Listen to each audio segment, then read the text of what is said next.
Hello everyone and welcome to Sinful Gaming. I hope you're all doing well, I hope you're all staying safe, and most of all, I hope you're all fighting that war against the grey. Today's video, we're going to talk the future of Warhammer Age of Sigmar, because we had the reveals last weekend. I know I'm a little bit late to the show on this, we've had a bit of a busy week with the kiddies, but we're going to go through, we're going to talk about the future of AOS and sort of predict what we're seeing. We've seen a roadmap, and of course we've got two brand new battle tomes coming out for the game, and let's talk a little bit about this all.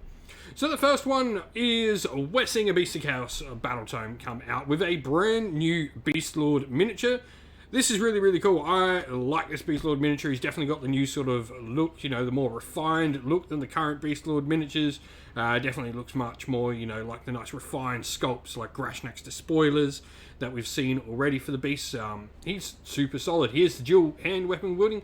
Would have been cool maybe if he was a dual kit and could have a great axe on him potentially in some way, you know, maybe drop that hand and you could have a giant axe in one, so you could go, you know, the giant axe or the two-handed axe like you used to with the two old metal models.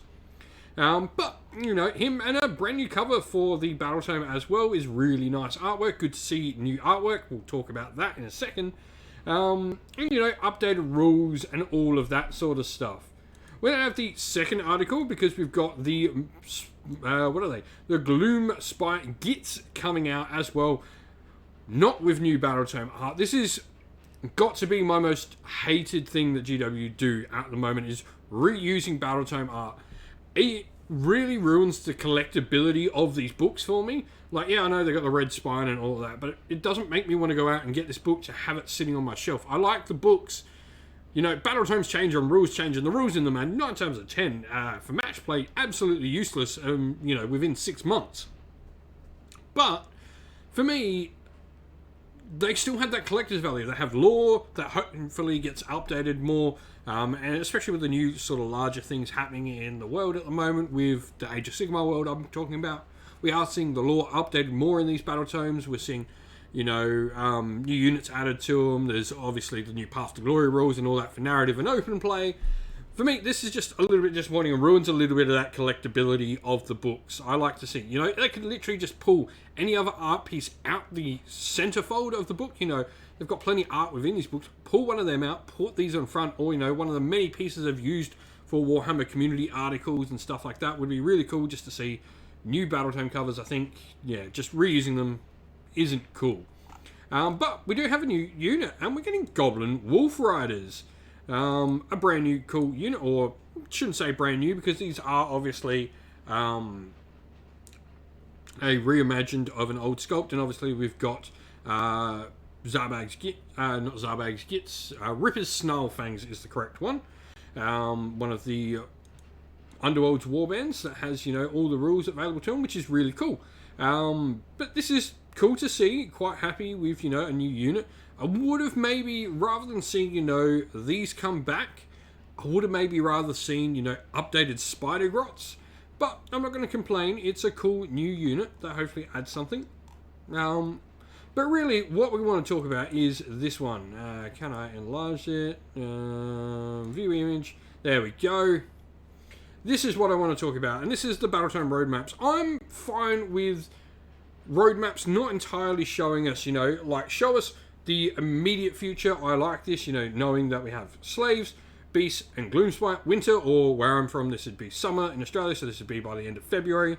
And so February, March, April, and May is when we're going to see these, in spring or autumn, depending on what hemisphere you're in. So let's talk a little bit about these books here. First of all, 5, you know, here, and 3 there. There's 8, and then there's 1 which I would expect is going to be a probably early summer battle tome, or early winter, so this will be right at the start of June, I would expect, for this book. I think, you know, the big reason we're seeing this many books is probably likelihood that we're seeing Warhammer 40k 10th edition released, or maybe Old World released next year. So we're likely going to get a bunch of books, and there's probably only going to be, you know, maybe 1 or 2 at the very most next year. So we're going to not see a lot of Age of Sigmar in the second half of next year would be my guess. But we have 2 Order battle tomes, 1 in here in the spring and then the summer, 2 Chaos battle tomes, 2 Death battle tomes. Now, I think the Death ones are pretty self-explanatory. It's probably Ossiarch, Bone Reapers, and Flesh Eater Courts. I would say nearly every book in this section here is just going to get a character or a unit. We're not going to see anything that's in this middle spring. There's not going to be big range release. Max you would probably see is something like what Sylvaneth got with, 3 new boxes. What they get? They got Lady of Vines, the Spite Rider Lancers, and the Gossamed Archers. That's probably the max you'll see from this. And it doesn't necessarily have to be a character. We've seen that, it could be a unit like Gitz are getting. So, the Ossiarch might finally get, Mortec Archers maybe. Flesh Eater Courts maybe gets a updated Ghoul kit. Who knows? But I also wouldn't be surprised maybe if one of these was Soulblight Gravelords and snuck in. Maybe if the Flesh Eater Courts are pinned for a massive range refresh, maybe one of these is Soulblight updating and just sort of making it a 3.0 book proper. So I think that is certainly a possibility. I see Ossiarch definitely getting the book. But, maybe there's a 10% chance we might see Soulblight here as well. For Chaos, we're obviously probably going to see Khorne and Slanesh, the only 2 Chaos battle tomes that haven't been updated.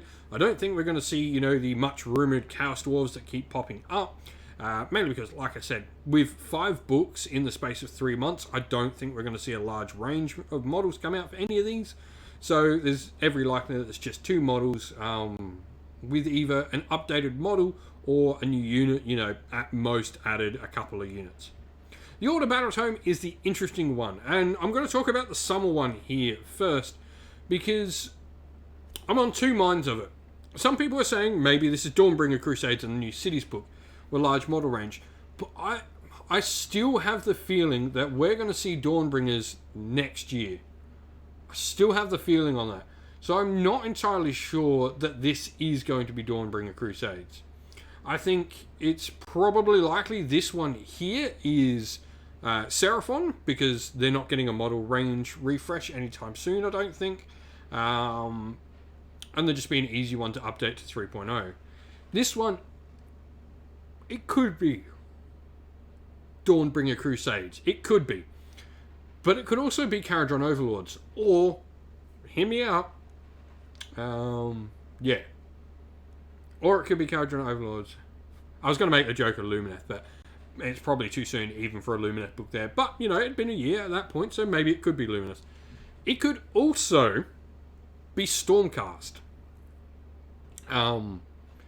We've seen this in 40k, where early release battle tomes, or codices in 40k as they're called, have made,